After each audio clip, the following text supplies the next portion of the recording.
सफ़र करके हम पहुंच गए यहाँ के स्पेशल शो में।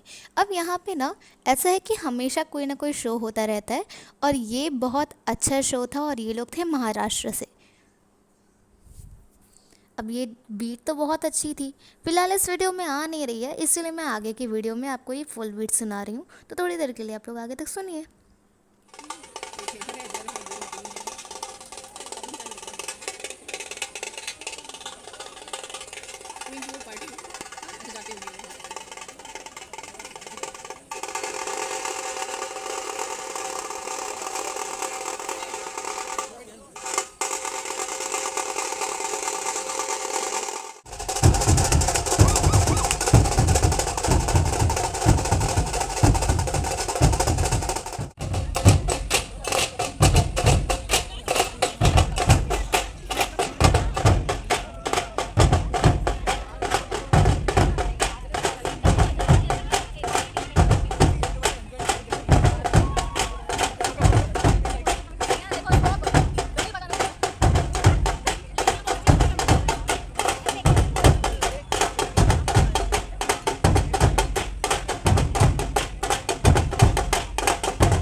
परफॉर्मेंस पूरा करने के बाद जब हम थोड़ा सा आगे पहुँचे तो हमने यहाँ पे देखा कि कृष्ण भगवान जी की पूरी जीवनी यहाँ पे लिखी हुई थी। तो अब आप आगे से यहाँ पे पूरा देखिए।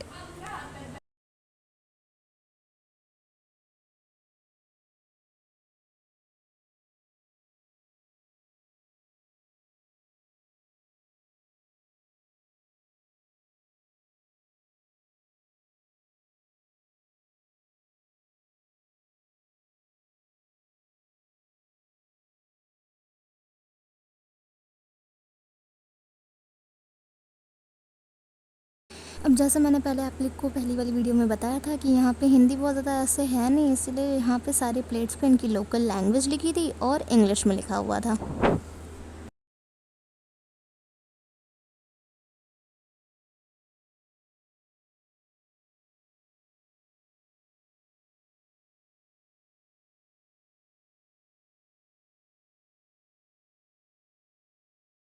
अब यहाँ थोड़ा आगे जाने के बाद यहाँ श्री कृष्ण और राधा जी की बहुत सुंदर सी बड़ी सी प्रतिमा लगी हुई थी, और एक फाउंटेन टाइप का था जिसमें सीढ़ियों के नीचे से बहुत अच्छा झरना निकल रहा था। उसके आगे हम लोग थोड़ा सा गए तो ये स्टोरी ऐसे ही आगे कॉन्टीन्यूसली बढ़ती चली गई।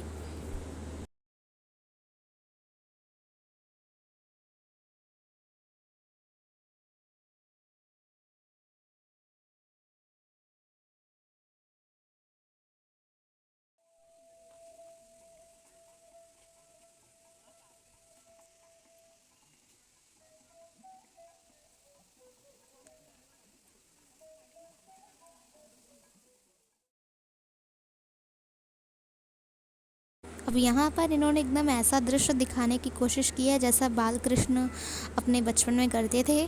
जब वह छोटे थे तो लोगों के कपड़े चुरा लिया करते थे, एकदम वैसा ही दृश्य यहाँ पे बनाया गया, और सब इतना ओरिजिनल और रियलिस्टिक लग रहा था, जैसा लग रहा था कि एक्चुअल में हम लिटरली वहीं पे वैसी ही लाइफ जी रहे हों। अब यहाँ पे बहुत सुंदर सा बड़ा सा हाथ था जिसमें जो कृष्ण जी का हाथ है, और उन्होंने बहुत बड़ी सी बांसुरी ली हुई है। ये एंट्री पॉइंट था एक तरह का, और ये बहुत सुंदर था।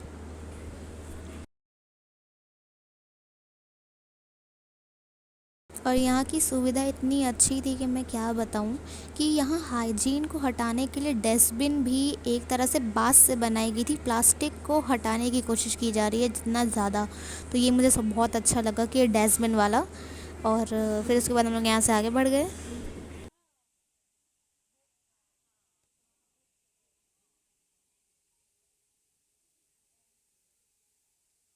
हैं बढ़ते ही हमें आगे बहुत बड़ा सा वाटरफॉल जैसा कुछ दिखता है और ये बहुत सुंदर था एकदम। बट ये वाटर एकदम ओरिजिनल था। अगर आपको ऐसा लग रहा है कि नकली है तो ऐसा कुछ भी नहीं है, ये एकदम ओरिजिनल वाटर था। और यहाँ पे हम लोग को बहुत सुंदर सी नर्तक जी की मूर्ति दिखी, मतलब बहुत सुंदर बनाया गया था इसको और ये बहुत अच्छा लग रहा था। हम लोग चढ़ के ऊपर गए थे पर फिर भी इतना ही जूम कर पाई मैं। अब मेरा तो बहुत जल्दी जल्दी थोड़ा आगे जाने का मन कर रहा था, पर ये लड़कियों का और महिलाओं का आप लोग जानते हैं ना, जहाँ थोड़ी सी भी ज्वेलरी दिख जाएगी बस वहीं पे जाके जम जाएंगी। वही हुआ यहाँ पे मेरे साथ। Mens go shopping to buy what they need, womens go shopping to find out what they want. जी आप लोग मेरी तरह बोर ना हो इसलिए मेरा चेहरा ही देख लीजिए। वैसे मैं बहुत सुंदर लग रही हूँ, पर ये जो पीछे से बिस्लेरी की बॉटल लेके गई है ना, ये मुझसे ज़्यादा सुंदर लग रही है। अब हमारा मन अंदर इस म्यूज़ियम को देखने का था, बट ये जो मम्मी लोग हैं ना, रास्ते में इन लोग को ज्वेलरी मिल जाती है और ये लोग वहीं पे खड़ी हो गई हैं। अब आधा घंटा जब तक ये ज्वेलरी देखी है ना, तो मेरा तो बहुत बेचैनी से मन कर रहा था कि जल्दी जल्दी मैं इस म्यूज़ियम के अंदर जाऊं, पर अब इन लोग का शॉपिंग ही नहीं ख़त्म हो रहा है। ये औरतों का तो कुछ समझ ही नहीं आता मुझको। तब तक आप लोग यही सब देख लीजिए। अब ये जितनी चीज़ें हैं ये म्यूज़ियम के आगे लगी हुई थी कि म्यूज़ियम के अंदर क्या क्या सामान है उसके बारे में थोड़ा सा इन्होंने आइडिया दिया हुआ है, तो इसलिए मैंने सोचा कि ये सब मैं आप लोगों को भी दिखाती हूँ और मैं खुद भी देखती हूँ।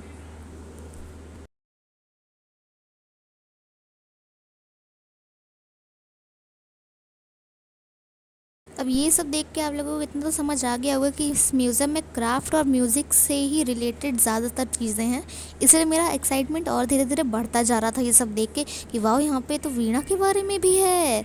तो अब मैं बहुत एकदम अपने आप को सब्र मेरा टूटा जा रहा था कि जल्दी जल्दी ये लोग कर लें फिर मुझे इसके अंदर जाने मिलेगा। लिटरली इतनी सारी चीज़ें यहाँ पे मैंने इस बोर्ड्स में देख ली थी ना कि मेरा मन कर रहा था कि ये सब मैं लिटरली इसके अंदर जाके देखूँ, पर इन लोग का तो शॉपिंग ही नहीं ख़त्म होती है।